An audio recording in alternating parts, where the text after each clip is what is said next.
રૂપાલી પરમાર। વાત કરીએ આજના મુખ્ય સમાચારોની। પંચમહાલમાં આવેલા યાત્રાધામ પાવાગઢ ડુંગર પર સર્જાયો માઉન્ટ આબુ જેવો માહોલ। ચોમાસાની શરૂઆત થઈ રહી છે ત્યારે પાવાગઢ ડુંગર ઉપર વરસાદી વાતાવરણ સર્જાયું છે, જેના કારણે પાવાગઢ ડુંગરની ચોતરફ વાદળો નીચે ઉતરી આવતા ધુમ્મસભર્યું વાતાવરણ સર્જાયું છે અને ઝાકળના કારણે આ ડુંગર હિલ સ્ટેશનની અનુભૂતિ કરાવે છે।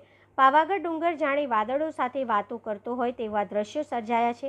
પાવાગઢ ડુંગર વિસ્તારમાં વરસાદી વાતાવરણ સર્જાતા કુદરતી સૌંદર્ય સોળે કળાએ ખીલી ઉઠ્યું છે।